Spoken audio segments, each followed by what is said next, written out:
ನಾನು ರಿಚುವಲಿಸ್ಟಿಕ್ ಅಲ್ಲ. ನಾನು ದೇವರನ್ನ ನಾನು ಬೆಳೆದಿರೋ ವಾತಾವರಣದಲ್ಲಿ ದೇವರು ಪೂಜೆ ಎಲ್ಲ ಇದೆ. ಆ ವಾತಾವರಣದಲ್ಲಿ ಬೆಳೆದಿರೋದು. ನನ್ನಲ್ಲೇ ಒಂದಷ್ಟು ಪ್ರಶ್ನೆಗಳಿರೋದಷ್ಟೇ. ಬಟ್ ಇವತ್ತು ಆಮೇಲೆ ನಾನು ಬಿಕೆಮ್ ಮೋರ್ ಸ್ಪಿರಿಚುವಲ್ ಅಂತಂತಾರಲ್ಲ, ದೇವರಲ್ಲ, ಸ್ಪಿರಿಚುವಲ್ ಬೇರೆ. ಆಧ್ಯಾತ್ಮದ ಕಡೆಗೆ ವಾಲ್ಬಿಟ್ಟೆ ನಾನು. ಆಫ್ಟರ್ ರಾಮವ್ರದ್ದು ಆಗೋಗ್ಬಿಟ್ಮೇಲೆ ಆಧ್ಯಾತ್ಮದ ಕಡೆಗೆ ವಾಳಿ ಅಲ್ಲಿ ನಾನು ಸಾಧನೆಗೆ ಸ್ಟಾರ್ಟ್ ಮಾಡಿಬಿಟ್ಟೆ.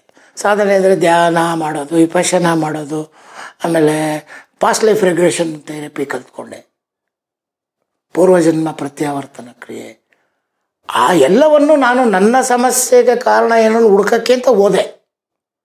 ಆಮೇಲೆ ಅದು ಕಲ್ತ್ಕೊಂಡು ಆದಮೇಲೆ ಏನಾಗೋಯ್ತು, ಇದು ಇಟ್ಸ್ ಎ ಮೈಂಡ್ ಪ್ರಾಬ್ಲಮ್. ಇದು it's A problem of mind. ಅಲ್ಲಿಗೆ ಬಂತು. ಆಮೇಲೆ ನನಗೆ 2014ರಲ್ಲಿ ಋಷಿ ದೀಕ್ಷೆ ಆಗೋಯ್ತು.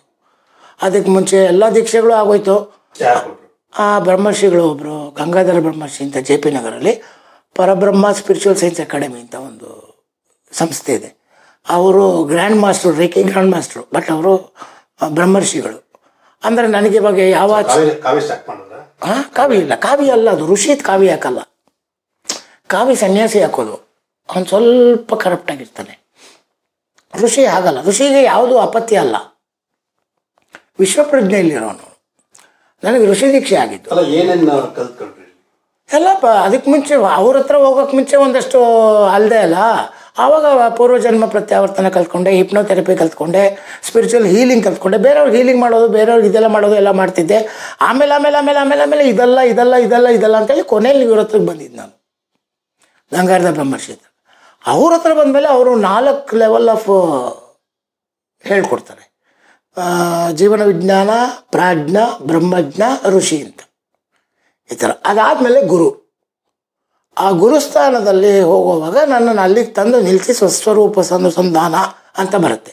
ಇರುವುದನ್ನು ಇರೋದಾಗೆ ನೋಡೋ ಥರ ಅಲ್ಲಿಗೆ ಬಂದು ನಿಂತ ಮೇಲೆ ನಮ್ಮ ಶ್ರೀಧರ ಸ್ವಾಮಿಗಳಿದ್ದಾರಲ್ಲ ವರದಳ್ಳಿ, ಅಲ್ಲಿ ಹೋಗಿ ವಿಪಶ್ಯನ ಮಾಡಿದೆ ನಾನು. ವಿಪಶ್ಯನ ಅಂದರೆ 10 ದಿವಸ ಮೌನ, ಅಖಂಡ ಮೌನವನ್ನು ಮಾಡಿದೆ. ಅವೆಲ್ಲ ಆದಮೇಲೆ ಈ ಪ್ರಾಬ್ಲಮ್ಗಳು ಸ್ಟಾರ್ಟ್ ಆಗಿದ್ದು, ಹೆಲ್ತ್ ಇಶ್ಯೂಸ್. ಉಪವಾಸ ಅಲ್ಲ ಅದು. ಅದಕ್ಕೆ ನನಗೆ ಬಂದಿದ್ದು ಉತ್ತರ ಏನಂದರೆ, ಈಗ ಏನೋ ಒಂದು 70ರಲ್ಲಿ ಆಗಬೇಕಾಗಿದೆ. ನಾವು ಯಾವಾಗ ಸ್ಪಿರಿಚುವಲಿ ಒಂದು ರೂಟ್ ಹೊರಟೋಗ್ತೀವಿ, ಇವನ್ನೆಲ್ಲ ಅಡ್ವಾನ್ಸ್ ಮಾಡುತ್ತದೆ. ಏನೊಂದು 75ರಲ್ಲಿ ಆಗಬೇಕಾಗಿತ್ತು ಅದನ್ನು 50ಕ್ಕೆ ತಂದುಬಿಡ್ತದೆ, ಮುಗಿಸ್ಕೋ ಅದನ್ನು ಅಂತ. ದ ಕಾರ್ಮಿಕ್ ಬಾಡಿ ಇದೆಯಲ್ಲ, ನಮ್ಮದು ಕಾರ್ಮಿಕ್ ಲೇಯರ್ ಇದೆಯಲ್ಲ, ಈ ಕಾರ್ಮಿಕ್ ಲೇಯರ್ ಇರೋ ಬ್ಲಾಕೇಜಸ್ ಇವೆಲ್ಲ, ಇವು ನಿಧಾನವಾಗಿ 70ಕ್ಕೆ ಬಂದು ಇನ್ನೂ ಒಂದು ರೀಇನ್ಕಾರ್ನೇಷನ್ ಇನ್ನೊಂದು ಬರ್ತಾಗಿ ಆಗಬೇಕಾಗಿತ್ತು. ಅದನ್ನು ಎಳೆದು ಬಿಡ್ತದೆ, 49ಕ್ಕೆ ಎಳೆದು ಬಿಡ್ತದೆ. ನನಗೆ ಶ್ರೀಚಕ್ರ ಧಾರಣೆ ಮಾಡಿದ್ರು ಗುರುಗಳು ಆಗಸ್ಟ್ 18ನೇ ತಾರೀಕು 2000 ಫೈರ್ ಪ್ಲೇಸು ಕನಕಪುರ ರೋಡಲ್ಲಿ ಒಂದು ರೆಸಾರ್ಟಲ್ಲಿ 5 days ಋಷಿ ಲೆವೆಲ್ ಪಾಠ ಹೇಳ್ಕೊಟ್ರು, ಧ್ಯಾನ ಮಾಡಿಸಿದ್ರು. ಅದರಲ್ಲಿ 4ನೇ ದಿನ ಕೊನೆಯ ದಿನ ಶ್ರೀಚಕ್ರ ಒಳಗಡೆ ಇಡ್ತಾರೆ ಅವರು. ದೀಕ್ಷೆ ಅದು. ಅವರು ಸಾಧನೆ ಮಾಡಿರ್ತಾರಲ್ಲ, ಶ್ರೀಚಕ್ರ ಇದೆಯಲ್ಲ ಸರ್, ಶ್ರೀಚಕ್ರ ನೋಡಿದಿರಲ್ಲ, ಇಟ್ಸ್ ಎ ಎನರ್ಜಿ ಬಾಡಿ. ಅದು ಇದೇ ದೇಹದ ಎನರ್ಜಿ. ಈ ದೇಹ ತೆಗೆದುಬಿಟ್ರೆ ಇದರಲ್ಲಿ ಒಂದು ಎನರ್ಜಿ ಇದೆಯಲ್ಲ, ಅದು ಶ್ರೀಚಕ್ರ ರೂಪದಲ್ಲಿದೆ. ಸೊ ನೀವು ಮೆಡಿಟೇಷನ್ ಮಾಡುವಾಗ ಇಲ್ಲಿಂದ ನಿಮ್ಮ ಕಾನ್ಷಿಯಸ್ ಒಳಗೆ ಹೋಗಿ ಹೋಗಿ ಹೋಗಿ ಹೋಗಿ ಹೋಗಿ ಹೋಗಿ ಹೋಗಿ ಇಲ್ಲಿಗೆ ಬಂದು, ಇಲ್ಲಿ ಬಂದಾಗ ನೀವು ಆದಿಶಕ್ತಿ ನೀವೇ. ಅದು ಅಹಂ ಬ್ರಹ್ಮಾಸ್ಮಿ, ಪ್ರಜ್ಞಾನಂ ಬ್ರಹ್ಮ, ಅಹಂ ಬ್ರಹ್ಮಾಸ್ಮಿ, ಆಯಮಾತ್ಮಾನಂ, ತತ್ವಮಸಿ. 4 ವೇದಗಳಲ್ಲಿ 4 ತತ್ವಗಳಿವು. ಇವೆಲ್ಲ ಬಂದಿದ್ದು ನನಗೆ ಬ್ರಹ್ಮರ್ಷಿಗಳ ಹತ್ರ ಬಂದಮೇಲೆ. ಅದಕ್ಕೆ ಮುಂಚೆ ಎಲ್ಲವನ್ನ ಇವಾಗ ಮಾರ್ಕೆಟಲ್ಲಿ ಇದೆಯಲ್ಲ, ಇವಾಗ ಎಲ್ಲ ಕಡೆ ಕಾಣಿಸ್ತಾ ಇದೆಯಲ್ಲ, ಟಿ ವಿಲಿ ಅಲ್ಲಿ ಇಲ್ಲಿ, ಅವೆಲ್ಲ ಆಧ್ಯಾತ್ಮ ಅಲ್ಲ, ಅವೆಲ್ಲ ಮನೋವಿಜ್ಞಾನ. ಮನೋವಿಜ್ಞಾನವನ್ನು ಸ್ವಲ್ಪ ದೇವ್ರನ್ನಿಟ್ಟು ಎದುರಿಸಿ ಭಯ ಮಟ್ಟು ಒಂದು ಪ್ರಾಬ್ಲಮ್ ಕ್ರಿಯೇಟ್ ಮಾಡೋದು, ಅವರೇ ಸಾಲ್ವ್ ಮಾಡೋದು. ಪ್ರಾಬ್ಲಮ್ ಕ್ರಿಯೇಟ್ ಮಾಡೋದು. ಇಫ್ ಐ ಆಮ್ ಸ್ಟ್ರಾಂಗ್, ಅದು ಬೇಕಾಗಿಲ್ಲ. ಸೊ ಅದು ಆಯಿತು, 10 ವರ್ಷ ಆಗೋಯ್ತು. ಸಿನಿಮಾ ಬೇರೆ, ಅದು ವೃತ್ತಿ ಅದು. ಇದು ಮೈನ್ ಆಗೋಯ್ತು. ಮೊದಲು ಅದು ಮೈನ್ ಇತ್ತು, ಇದು ಕಮ್ಮಿ ಇತ್ತು. ಸಂತ ಮಾಡೋಕ್ಕೆ ಮುಂಚೆನೇ ಶಕ್ತಿಪಥ ದೀಕ್ಷೆ ಆಗೋಯ್ತು ನನಗೆ. ಸಂಪಾದನೆಗೆಲ್ಲ ಮಾಡಿದ್ದಿದ್ದು. ಸಂಪಾದನೆ ಮಾಡ್ಬೋದಾಗಿತ್ತು, ಮಾಡಲಿಲ್ಲ. ನನಗೆ ಮನಿ ಮಾಡಬೇಕು ಅನ್ನೋದೇ ಬರಲಿಲ್ಲ ಸರ್. ಈಗ ನಾನು ಪೂರ್ವಜನ್ಮ ಒಂದು ಕೇಸ್ಗೆ, ಮೈಗ್ರೇನ್ ಥರ ಒಂದು ಕೇಸು, ಒಂದು ಹೆಂಗಸ್ಗೆ ನನ್ನ ಫ್ರೆಂಡ್ ಸರ್ಕಲಲ್ಲೇ ಏನೇನೋ ಮಾಡ್ದ, ನಿಮ್ಮ ಮನ್ಸಿಗೆ ಹೋದ, ಅಲ್ಲಿ ಇಲ್ಲಿಲ್ಲ ಹೋಗಿದ್ದಾನೆ, ಅವನೇನೇನೋ ಮಾಡಿದ್ದಾನೆ. ಅವನೇನು ಮಾಡಿದ್ದಾನೆ, ಅವನ ಹೆಂಡತಿ ಬಂದು ಈ ಕರುಮಾರಿಯಮ್ಮ ಇದಕ್ಕೆ ಅಟ್ಯಾಚ್ ಅಂದರೆ ಕ್ಲಾರೋವೈಂಟ್ ಅಂತ ಕರಿತೀವಿ ನಾವು. ಅವ್ರ ಹತ್ರ ಮಾತಾಡೋದು ಅಥವಾ ಅವ್ರ ಹತ್ರ ನೋಡೋದು ಅದೆಲ್ಲ ಅವ್ನ ಹೆಂಡತಿ ಮಾಡ್ತಿದ್ರು. ಅವ್ರ ಹೆಂಡತಿ ಏನು ಹೇಳಿದ್ದಾರೆ, ಅವ್ನಿಗಿಬ್ರು ಹೆಂಡ್ತಿರು. ಎರಡನೇ ಹೆಂಡತಿ ಏನು ಹೇಳಿದ್ದಾರೆ, ಮುರುಳಿನ ಕರ್ಕೊಂಡೋಗಿ ಕೂಡಿಸ್ಕೋ, ಆ ಪ್ರಾಬ್ಲಮ್ ಮೊದಲನೇ ಹೆಂಡ್ತಿಗೆ ಈ ಪ್ರಾಬ್ಲಮ್ ಇದೆ, ಅದು ನಾನು ಸರಿ ಮಾಡಿಕೊಡ್ತೀನಿ ಅಂತ ಕರುಮಾರಿಯಮ್ಮ ಹೇಳ್ತಿದ್ದಾಳೆ ಅಂತ ಅವ್ರಿಗೆ ಹೇಳಿದ್ದಾರೆ. ಅವನು ನನಗೆ ಬಂದ್ಬಿಟ್ಟು ನೀನು ಬರಬೇಕಂತಪ್ಪ, ನೀನು ಬಂದು ಕೂತ್ಕೋಬೇಕಂತೆ ಅಂತಂದ. ನನಗೆ ABCD ಗೊತ್ತಿಲ್ಲ, ನಾನು ಅಲ್ಲಿ ಬಂದು ಏನು ಮಾಡಲಿ, ಅದು ಮೈಂಡ್ ಸೈನ್ಸು. ಎಡವಟ್ಟು ಮಾಡಿಬಿಟ್ಟು ಏನಾರು ನಿನ್ನ ಹೆಂಡತಿ ಮೆಂಟ್ಲಾಗ್ಬಿಟ್ರೆ ಏನು ಮಾಡ್ತೀಯ ಅಂದೆ. ಏನೂ ಆಗಲ್ಲ, ಆ ಅಮ್ಮ ಹೇಳ್ತಾ ಇದ್ದಾಳೆ, ನೀವು ಬಂದ್ಬಿಡು ಕರ್ಕೊಂಡೋದ ಸರ್. ಕರ್ಕೊಂಡೋಗಿ ಸ್ಪಿರಿಚುವಲ್ ಟ್ರಾವೆಲ್ ನಾನೇ ಸ್ಟಾರ್ಟ್ ಮಾಡಿ ಎಲ್ಲ ಆಗಿ ಕೊನೆಗೆ ಒಂದೊಂದು ಅದೆಲ್ಲ ಕೆಲವೆಲ್ಲ ನಿಜನಾ ಸುಳ್ಳ ಬಾಲಿಶ ಏನೇನೋ ಅನಿಸುತ್ತೆ. ಆಮೇಲೆ ಆ ತಲೆ ನೋವು ಕಾರಣ ಏನು ಅಂತ ಬರೋಷ್ಟೊತ್ತಿಗೆ 2:30 ಗಂಟೆ ಹೊತ್ತು ಬೇರೆ ಮಾಡ್ತಾಯಿದ್ದೆ ಅವರಿಗೆ ಹಿಪ್ನೋಥೆರಪಿ. 2 ಗಂಟೆ ಆದಮೇಲೆ 2-2.5 ಗಂಟೆ ಆದಮೇಲೆ I came to this problem. ಈ ತಲೆನೋವು ಇದೆಯಲ್ಲ, ಇದು ಯಾವುದು, ಎಲ್ಲಿಂದ ಬಂತು, ಏನದು ನೋಡು ಅಂದರೆ ಪೂರ್ವಜನ್ಮದ್ದು. ಆ ಹುಡುಗಿ ಹೇಳ್ತಾ ಇದ್ದಾಳೆ, ಎಲ್ಲ ಆಯ್ತು ಹೇಳಿದ್ರೆ ಗೋವಾ ಅಂತಾಳೆ. ಗೋವಾನಲ್ಲಿ ನನ್ನ ತಲೆಗೆ ಹೊಡೆದ್ಬಿಟ್ಟು ಅಂತಾಳೆ. ಯಾರು? ಅವ್ರು ಯಾರೋ ಲವ್ ಮಾಡ್ಕೊಂಡು ಬಂದಿದ್ದಂತೆ ಗೋವಾಗೆ, ಗಂಡು ಕಡೆಯವ್ರು ಬಂದು ಇವಳು ತಲೆಗೆ ಹೊಡೆದು ಅವನ್ನ ಎಳ್ಕೊಂಡು ಹೊರಟೋದ್ರು ಅಂತ ಹೇಳ್ತಾರೆ. ಅದು ನಾನು ಅಲ್ಲಿ ಬಿದ್ದಿದ್ದೀನಿ, ನೋಡಲ್ಲಿ ಒದ್ದಾಡ್ತಾ ಇದ್ದೀನಿ, ಇದೆಲ್ಲ ಹೇಳ್ತಾ ಇದ್ದಾರೆ ಅವಳು. ಇದೆಲ್ಲ ಹೆಂಗೆ ಕತೆ ಅಂತ ನನಗೇನು ಮಾಡ್ಬೇಕು ಅಂತ ಗೊತ್ತಿಲ್ಲ. ಇವಾಗ ಅಲ್ಲಿಂದ ನನಗೆ ಗೊತ್ತಿಲ್ಲ, ಬಟ್ ಹಂಗೆ ಇಂಟ್ಯೂಷನ್ ಕೊಡ್ತಾ ಹೋಗ್ತಾ ಹೇಳಿ ದೇವಿ ನನಗೆ. ಆವಾಗ ನನಗೆ ಗೊತ್ತಾಯ್ತು, ಆ ನೋವು ಎತ್ಕೊಂಬಂದ್ಬಿಟ್ಟಿದ್ದಾಳೆ ಈಗ ಅದು. ಸರ್ ಅಲ್ಲಿ ಅದನ್ನು ತೆಗೆದು ಆ ನೋವನ್ನು ಡಿಸ್ಪೋಸ್ ಮಾಡಿ ಆ ಸಮುದ್ರದೊಳಗಡೆ ಹಾಕಿ ಅವಳಿಗೆ ಮತ್ತೆ ಗೋಲ್ಡನ್ ಲೈಟ್ ಎಲ್ಲ ಹಾಕಿ ಏನೇನೋ ಬಂತು ಆ ಟೈಮಲ್ಲೆಲ್ಲ ಮಾಡಿ ಎಬ್ಸಿದ ಮೇಲೆ ಇವತ್ತವರೆಗೂ ತಲೆನೋವಿಲ್ಲ. ಇದು ಮಾಡಿದ್ದು ನೀವು ದೇವಿನ ಮನಸ್ಸು ಮನೋವಿಜ್ಞಾನ ದೇವಿನೂ ಇತ್ತು ನಮ್ಗೆ ಸಪೋರ್ಟು, ಶಕ್ತಿ ಅವಳೇ ಕೊಟ್ಟು. ಕರುಮಾರಿಯಮ್ಮ, ಬಟ್ ನನ್ನ ಜೊತೆ ಇದ್ದಿದ್ದು ಗಂಗಮ್ಮ. ಅವ್ರಿಗೆ ಹೇಳಿದ್ದು ಕರುಮಾರಿಯಮ್ಮ. ಅವರೇ ನನ್ನನ್ನು ನೋಡಿ ಹೇಳ್ತಿದ್ರು ಸರ್, ನಾನು ಮೂಕಾಂಬಿಕೆ ಅವ್ರ ಜೊತೆ ಹೋಗುವಾಗ, ನೋಡಿ ನಿಮ್ಮ ಪಕ್ಕದಲ್ಲಿ ನಿಂತಿದ್ದಾಳೆ, ನಿಮ್ಮ ಪಕ್ಕದಲ್ಲಿ ನಿಂತಿದ್ದಾಳೆ.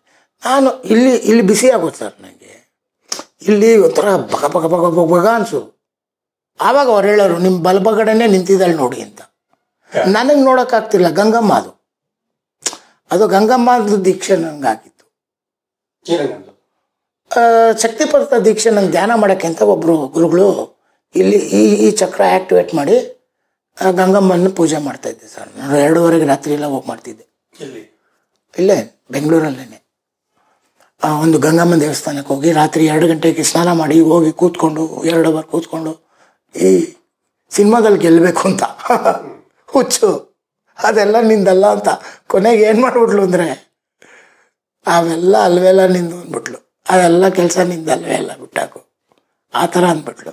ರಾತ್ರಿ 2 ಗಂಟೆ 3 ಗಂಟೆ ಪೂಜೆ ಮಾಡ್ತಾ ಇದ್ದರೆ ಎಲ್ಲಿ ಮಾಡ್ತಾ ಇದ್ರಿ? ದೇವಸ್ಥಾನದಲ್ಲಿ ಸರ್. ದೇವಸ್ಥಾನದವ್ರು ಪರಿಚಯ ಇದ್ರು ನನಗೆ. ಸ್ಮಶಾನಕ್ಕೆಲ್ಲ ಹೋಗಿಲ್ಲ? ಸ್ಮಶಾನಕ್ಕೆ ಆಮೇಲೆ ಇದಕ್ಕೆ ಹೋಗಿದ್ದು, ಪಾಸ್ಟ್ ಲೈಫ್ ರೆಗ್ರೆಷನ್ ಥೆರಪಿ ಮಾಡಿದ್ವಲ್ಲ, ಪೂರ್ವಜನ್ಮ ಪ್ರತ್ಯಾವರ್ತನ ಮಾಡಿದ್ವಲ್ಲ, ಆವಾಗ ಹೋಗಿದ್ದು. ಬಹಳ ನಮ್ಮ ಏನು ಸನಾತನ ಧರ್ಮದಲ್ಲಿ ಏನಿದೆ ಅದು ಬಹಳ ಬೇರಿಗೆ ಹೋಗಿದ್ದಾರೆ ಅವರು. ಸೈಕಾಲಜಿನಲ್ಲಿ ಟೀಪು ಹೋಗಿದ್ದಾರೆ, ಮನಸ್ಸನ್ನ ಮೇಲ್ಮಟ್ಟದಲ್ಲ ಆಳಕ್ಕೆ ಹೋಗಿ ಇದು ಇಷ್ಟೆಲ್ಲ ಆಗಿರೋದು. ತುಂಬ ಇಂಡಿಪೆಂಡೆನ್ಸ್ ಇರೋದ್ರಿಂದ ಅವ್ರವ್ರಿಗೆ ಏನೇನು ಬೇಕೋ ಅದನ್ನು ಮಾಡೋಕ್ಕೆ ಬಿಟ್ಟಿದ್ದಾರೆ. ಸೊ ನನ್ನ ಕೇಸು, ನಂದು ಜರ್ನಿ ಸ್ಟಾರ್ಟ್ ಆಗಿದ್ದು how to get out of this, how to get the things done. ನನಗಾಗಬೇಕಾಗಿರೋದನ್ನು ಹೇಗೆ ಮಾಡ್ಕೋಬೇಕು, ಈ ಸಮಸ್ಯೆಗಳಿಂದ ಹೆಂಗೆ ಹೊರಗಡೆ ಬರೋದು. ಸಮಸ್ಯೆಗಳೇ ನಾನು ಫಸ್ಟ್ ಆ ಕಡೆ ಕರ್ಕೊಂಡು ಹೋಗಿದ್ದು.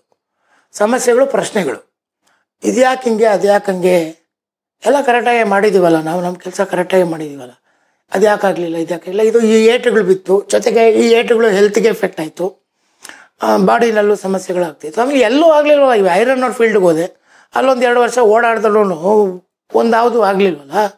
ಸೊ ಇದು ಹೀಗೇನಾ, ಏನಿದು, ವಾಟ್ ಈಸ್ ದಿಸ್? ನನಗೂ ಸಮಸ್ಯೆ ಬಂದಿದ್ದು ಪೂರ್ವಜನ್ಮ ಅಂದಾಗ ನನ್ನ ಪಾಸ್ಟ್ ಲೈಫ್ ನೋಡೋಣ ಅಂತಲೇ ನಾನು ಅಂದ್ಕೊಂಡಿದ್ದಿದ್ದು ಫಸ್ಟು.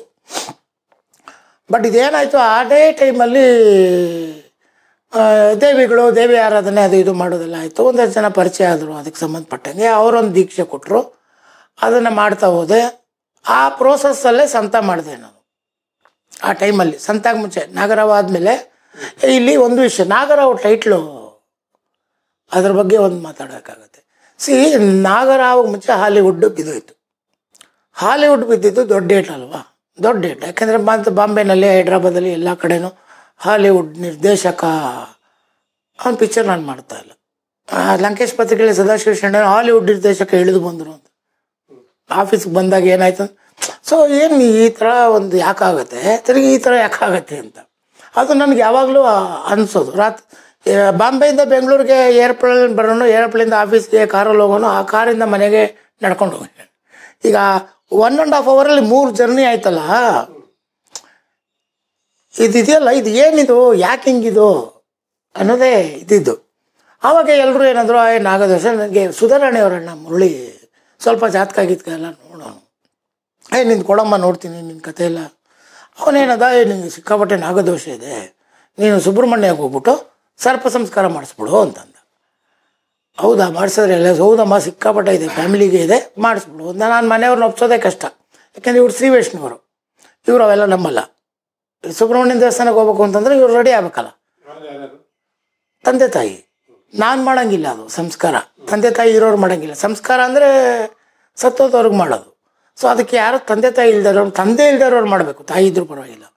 ಸೊ ನಮ್ಮ ತಂದೆಗೆ ಹೇಳಿ ಬಲವಂತ ಮಾಡಿ ನಾನು ಸುಬ್ರಹ್ಮಣ್ಯಗೆ. ಅದೇ ಟೈಮಲ್ಲಿ ನಮ್ಮ ಎಲ್ಡರ್ ಬ್ರದರ್ದು ಕೆಲಸ ಪ್ರಾಬ್ಲಮ್ ಆಗೋಯ್ತು. ಅವನಿಗೆ ಹೆಂಡ್ತಿಗೆ ಅಬಾರ್ಷನ್ ಆಯಿತು. ಅವನು ಸ್ವಲ್ಪ ಸಮಸ್ಯೆಯಲ್ಲಿದ್ದಾನೆ. 2ನೇ ಬ್ರದರು ಇದ್ದಿದ್ದ ಮನೆ ಖಾಲಿ ಮಾಡಿಕೊಂಡು ಅವನು ಯಾರ್ಯಾರ ಮನೆಯಲ್ಲೋ ಓಡಾಡ್ಕೊಂಡವನೇ. ಸೊ ಟೋಟಲ್ ಫ್ಯಾಮಿಲಿ ವಾಸ್ ಹೀಗಿತ್ತು ಹಾಲಿವುಡ್ ಬಿದ್ದೋದಾಗ. ಸರಿ, ಇದೊಂದೇ ದಾರಿ ಅಂತ ನನಗೆ, ನೋಡೋಣ ಇದನ್ನು ಮಾಡಿಬಿಡೋಣ. ನಮ್ಮ ತಂದೆನ ಕರ್ಕೊಂಡೋಗಿ ಸುಬ್ರಹ್ಮಣ್ಯಲ್ಲಿ ಮಾಡಿಸ್ತು. ಇದು ನಂಬಲ್ಲ, 15 ದಿನದೊಳಗೆ ದೊಡ್ಡವನಿಗೆ ಇಂಡೋರಲ್ಲಿ ಕೆಲಸ ಸಿಕ್ತು ಮಧ್ಯಪ್ರದೇಶಲ್ಲಿ. 2ನೇವನು ಕುಮಾರಸ್ವಾಮಿ ಲೆಟ್ರಲ್ಲಿ ಒಂದು ಮನೆ ಮಾಡಿಬಿಟ್ಟ 1 ತಿಂಗಳೊಳಗಡೆ. ನನಗೆ ಹಾಲಿವುಡ್ ಹೋಯ್ತು, ಈ ಬಾಜಿಗರ್ ಮಾಡು ಅಂತ ಬಂತು. ಆ ಬಾಜಿಗರ್ಗೆ ಟೈಟಲ್ ನಾಗರಾವ್ ಅಂತ ಬಂತು. ಟೈಟಲ್ ಕೊಟ್ಟಿದ್ದು ಉಪೇಂದ್ರ. ನಾನು ನಾಗಪೂಜೆ ಮಾಡಿ ಬಂದಿದ್ದೆ. ನಾಗಪ್ರತಿಷ್ಠೆ, ಸ್ವಲ್ಪ ಸಂಸ್ಕಾರ ಮಾಡಿ ನಾಗಪ್ರತಿಷ್ಠೆ 2 ಮಾಡಿಸ್ತಾರಲ್ಲಿ. ಈಗ ಏನು ಅನ್ಕೋಬೇಕು, ಅದು ಮುಡ್ಕಿಸ್ಕೊಂಡು ಬಂದ ತಕ್ಷಣ ಒಂದು ಸ್ವಲ್ಪ ಗಂಟಿಂಗ್ ಓಪನ್ ಆದಂಗೆ ಆಯ್ತಲ್ಲ. ಬಟ್ ಅವ್ರು ನನಗೆ ಹೇಳಿದ್ದು ತಿಂಗಳಿಗೊಂದು 12 ತಿಂಗಳು ಮಾಡಿಸ್ಬಿಡು ಅಂದ. ಇವ್ರನ್ನ 1 ತಿಂಗಳು ಕರ್ಕೊಂಡು ಹೋಗೋದೇ ಕಷ್ಟ ಆಯಿತು. ಆಮೇಲೆ ಇವ್ರು ಬರಲಿಲ್ಲ. ಒಂದದು ನಾಗರಾವ್ ಈ ಥರ ಆವಾಗವಾಗ ಒಂದೊಂದು ಏನೇನೋ ಅನ್ನಿಸೋದು. ಸೊ ಅದು ಏನು ಕಂಡುಹಿಡಿಬೇಕು ಅನ್ನೋದು ಇತ್ತು. ಯಾವಾಗ ನಾಗರಾವ್ ಆದಮೇಲೆ ಇದಾಯಿತು, ಶಕ್ತಿಪಥ ದೀಕ್ಷೆಗಳು ಆಯಿತು. ಗಂಗಮ್ಮಂದು ಪೂಜೆ ಮಾಡ್ತಾಯಿದ್ದೆ ನಾನು. ಗಂಗಮ್ಮ ಇದಾಯಿತು ನನಗೆ. ಆಮೇಲೆ ನನಗೆ ಗೊತ್ತಿಲ್ಲ, ನನ್ನ ಜೊತೇಲಿ ಗಂಗಮ್ಮ ಸಂಚಾರ ಇದೆ. ಅವ್ರು ದೀಕ್ಷೆ ಕೊಟ್ಟರಲ್ಲ, ಆವಾಗ ಜೊತೇಲಿ ಕೂಡಿಸಿದ್ದಾರೆ ಅವರು. ಅದು ನನಗೆ ಗೊತ್ತಿಲ್ಲ. ಕ್ಲಾರೋವ್ಯಾಂಟ್ ಅಂತ ಕರಿತೀವಿ ನಾವು. ಅದೇನಂದರೆ ಅವ್ರು ನೋಡ್ತಾರೆ. ಇಲ್ಲಿ ಏನು ಸಬ್ಕಾನ್ಷಿಯಸಲ್ಲಿ ನಾವು ಅನ್ಕೋತೀವೋ ಅದನ್ನು ಕಣ್ಣಲ್ಲಿ ನೋಡೋದಕ್ಕೆ ಕ್ಲಾರೋವ್ಯಾಂಟ್ ಅಂತೀವಿ. ಸೊ ಅದನ್ನು ನಾನು ಅದಲ್ಲ, ನಾನು ಫೀಲಿಂಗ್ ಓರಿಯೆಂಟೆಡ್ ಪರ್ಸನ್. ನನಗೆ ಫೀಲ್ ಆಗುತ್ತೆ, ಬಿಸಿ ಆಗೋದೋ ತಣ್ಣಗಾಗೋದೋ ಇನ್ನೇನೋ ಒಂದು ಸಿಗ್ನಲ್ ಕೊಡುತ್ತದು. ಸೊ ಅದು ನನಗೆ ಆಮೇಲೆ ಒಂದು ಗುಂಪು ಸೇರಿತ್ತು. ಅದೇ ಸರಿಯಾದ ಅದೇ ಥರದ ಜನ ಸೇರಿಕೊಂಡ್ರ ಜೊತೆಲಿ. ಅಲ್ಲಿಂದ ಸ್ವಲ್ಪ ಆ ಕಡೆ ಹೊರಡೋದು. ಹೆಂಗೆ ಅಂದರೆ ಇಲ್ಲಿಂದ ಎಸ್ಕೇಪ್ ಆಗಿ ಏನೋ ಒಂದು ನೆಮ್ಮದಿ, ಇಲ್ಲಿಂದ ಹಂಗಾಗೋಯ್ತು ಅದು. ಸಿನಿಮಾ ಒಂದು ಕಡೆ ಇದೆ, ಬಟ್ ಅದು ಕೆಲಸಗಳು ಆಗ್ತಾಯಿಲ್ಲ. ಬಟ್ ಈ ಕಡೆ ಹಿಂಗೆ ಅಂತ ಹಿಂಗಾಯ್ತು. ಸೊ ಯಾವಾಗ ಈ ಶಕ್ತಿಪಥದ್ದೆಲ್ಲ ಆಯಿತು, ಆಮೇಲೆ ಇವ್ರುಗಳು ಮಾಡೋದು ನಾನು ಹೀಲ್ ಮಾಡೋಕ್ಕೆ ಸ್ಟಾರ್ಟ್ ಮಾಡಿಬಿಟ್ಟೆ. ಸ್ಪಿರಿಚುವಲ್ ಹೀಲಿಂಗ್ ಅನ್ಬೋದು. ಸ್ಪಿರಿಚುವಲ್ ಹೀಲಿಂಗ್ ಅಂತಾರೆ. ಅಂದರೆ ಒಂಥರ ಇದು ಹೆಂಗೆ ಅಂದರೆ ರೇಖಿ ಮಾಡಿಕೊಂಡೆ. ಇದಾದ ತಕ್ಷಣ ಏನಾಯಿತು, ಒಂದೇನೋ ಕಲ್ತ್ಕೊಳ್ಳೋಣ ಅಂತ ರೇಖಿ ಮಾಡಿದೆ.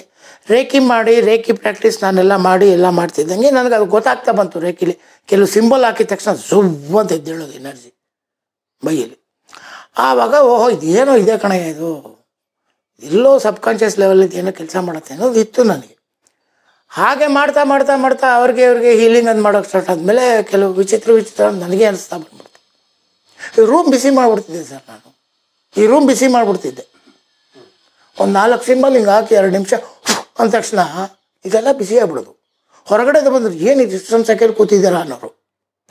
ಸೊ ಏನೋ ನಡೀತಾ ಇದೆ, ಅದು ಎಲ್ಲೋ ಏನೋ ನಡೀತಾ ಇದೆ ಅಂತ ಅನ್ನಿಸ್ತಾ ಇತ್ತು. ಆಮೇಲೆ ಅದು ಬಟ್ ಸಿನಿಮಾಗದೇನು ನನಗೆ ಹೆಲ್ಪ್ ಮಾಡುತ್ತೆ ಅಂತ ಅನ್ನಿಸ್ಲಿಲ್ಲ. ಬಟ್ ಎಲ್ಲ ಒಂದು ಕಡೆ ಒಳಗಡೆಗೇನೋ ಸಮಾಧಾನ ಕೊಡ್ತಾ ಇತ್ತು ಅದು.